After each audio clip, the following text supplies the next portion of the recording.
Hi, my name is Mike Zuckerman, Chief Marketing Officer for Qplix, and I'm going to share this introduction to data archaeology, a professional services methodology designed to optimize your world for data integration, for business intelligence deployment, for data warehousing, and for master data management. Qplix is a data integration and data management company, and core and central to our philosophy is that the products must be augmented by the right dose of professional services, and most important, by the right dose of process to optimize the net results that customers should experience. The challenges and disparate solutions out there are tremendous. This is the house of pain for so many of our customers. They're trying to deploy business intelligence or data warehousing or do data integration between two or more sources. Some of them are massive, large companies. Some of them are SMB companies, small or medium business, that just want to see Salesforce connected with NetSuite. And they run into the same problems all the time, the same issues. The first problem that we face with any user is that they have a reasonable view of what they want to achieve, but they really don't understand how to navigate their data. They really don't understand, what do I have in these different data sets? I know there's leverage. I believe there's benefits. I need to correlate some of this perhaps address information, but the project could be much more beneficial than that. So what do I have in my data? Often they don't understand the business process end to end. There are several people involved that each owns part of that process, and collectively they're trying to see the endpoint for how this improved use of data will augment business process. Perhaps even more significant, that they're having a ton of trouble understanding and resolving data quality issues. Data quality issues in most large enterprise or medium enterprise companies are of historic proportion. In small business, they're actually proportionately larger, but they're much easier to get your arms around because you're dealing with 500 or 800 or 1,200 records. In large enterprise, the numbers can be huge, and resolving these between organizational sub-boundaries is extremely difficult. Setting and respecting data governance also brings in another set of challenges. So I think these are the locations of my data. I think these are the processes that we need to interact with, and I think this is the data quality threshold I need, but data governance in the organization says we need to do something different. And so now you've got to bring in other milestones and important checkpoints because of data governance requirements. And then after you figure all this out, we've got to take concrete steps to move forward. Most of our customers are so wrapped up in these first four things that it takes weeks and weeks for them to have an understanding of what they need to do. Once we have the understanding of what we need to do, the implementation using technologies like advanced data virtualization can be hours to a few days. But understanding and resolving these problems can be quite difficult for customers.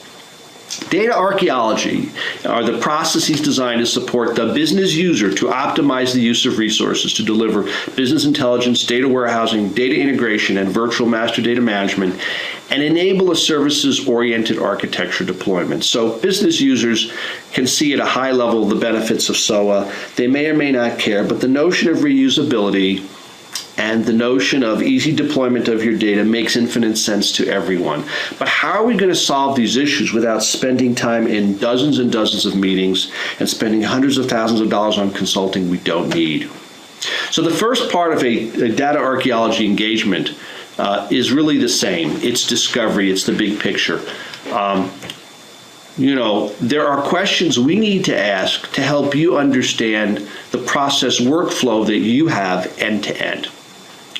What is the business process that we may be impacting? Where are the pieces that live, and where do they live? And what are the application systems that support them? And what are the manual processes that support them? This doesn't have to be 19 weeks and 22 consultants. There's some very basic inflection points. And sometimes our customers just don't have all those in reach, but we know how to find them. Everybody has pieces. What is the translation between the business objects? This address in this system that I see on this screen and this address in that system over there. And the technology.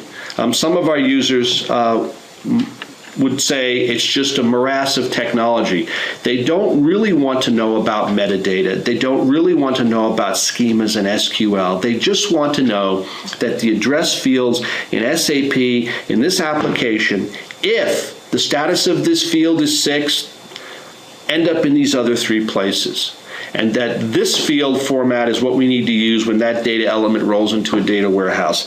And all the technology underneath is very, very confusing for them. Metadata and schemas and transforms, these are things they don't want to know about. They want to work with business objects and they want to affect business process. So the data archaeologist knows the questions to ask and has the right tools.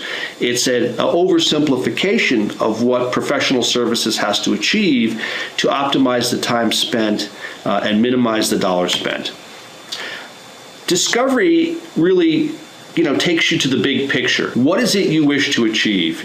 Let's review the screens you use in both applications and understand the benefits. So we need to see, where are you in these applications? What are you doing in these applications? What data elements do you see on that screen that you think, represent sources of truth that need to migrate, whether into another application or the warehouse or into your BI reports?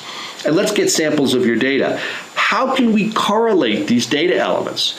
To a lot of the business users, well, it's by account, but we have to craft together the keys that let us know that for XYZ Corp, it's the same as the XYZ Corp or XYZ Incorporated, and that we're sure it's the same before we merge data from different data sources together to produce a new report or load a data warehouse or even, harmonize data across different systems. What outputs are desired? When you put things in your data warehouse, what do you want there? Do you want N.Y or do you want New York? And if your source is N.Y, you still may want New York. Who's asking those questions and how are we going to get that done? Those are the sorts of things that we ask every day. We understand these issues and we see them over and over. What do your existing reports look like? What's being pulled into BI in the warehouse today? Usually it's a subset, substantially useless from what we hear, with just a ton of extra data and a lot of missing data. And the timeliness of it is such that for many customers, it's static, it's a 24-hour report, and it's just not what they need to be nimble in the world today. Analysis is a key phase in data archaeology, which is really, here's my superset of solutions, right? Here's the superset of data sources now. Using our automation and our tools, we're able to look inside the applications and understand all the different data organization and expose it and put it in a form that the business user can grasp. We understand how to measure and identify all of the data quality issues in a simple way that the business user can understand and then propose solutions. We understand, given the potential data mappings, how to do this automatically, to take the techno complexity out of it and make it very simple, that we're going to take NY from here, we know it's New York, and we're going to put it over there as a source of truth and migrate it, and we're going to put it in our data warehouse this way. We understand the superset of business logic rules and governance rules that apply to the processes that move this data around, and here's all the ways that you could make decisions about taking data from here and moving it over there. That, by the way, can be sometimes the hardest one of all.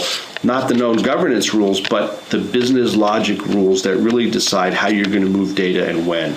And finally, what is the superset of approaches to correlate data? What are the approaches that we have to define a key or a set of keys that let us map data together the right way? Do we need to build a virtual key using several columns or field entities, or do we have a unique key that we can use? And these are important points to discuss that affect the benefits and return on investment for the customer. Data archaeologists need the right tools. We have automated tools in products like QCloud to discover and organize data securely. So we can reach into every data element, not worry about the API, and then expose all of the structure there.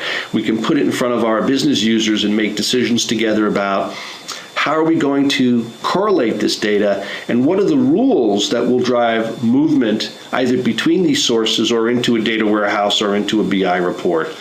And And those tools require automation and the power of advanced data virtualization. Legacy approaches to this, ETL, or just huge professional services engagements to extract the same information meeting by meeting, are tremendously expensive, slow, cumbersome, and actually introduce greater risk to the process. Automated tools and advanced data virtualization make this fairly simple and fast for our team to get in and get the user the information they need. Report and engagement is, now we figured out all of the potential landscape, what we need to do, and now we've really decided here are the key data elements, here are the data quality issues, and the thresholds we need to hit, here are the transforms that will optimize, the business value that so the user can see the right elements at the end of this process, and here are the business rules selected that will link to these transforms and data harmonizations. So, if this field in this system is greater than 6, we're going to take data from that system and migrate it into 3 other systems. But if it's at a 7, I want the records of truth to come out of the ERP system. These are really important things, and these are the things that we know how to define with clarity very quickly. We've picked our keys, and now we've given an implementation proposal. And using advanced data virtualization, our implementation proposals are usually 70, 80, or 90% less in terms of overall cost and time than using legacy approaches. And so data archaeology as a process is optimized around the tools that we have for data virtualization. Data virtualization is a powerful and game-changing technology that enables data archaeology and lets us present solutions for our clients in record time and at very low cost. If you want to know more about Qplix and our technology, please come to our website, www.qplix.com, or email us at info@qplix.com.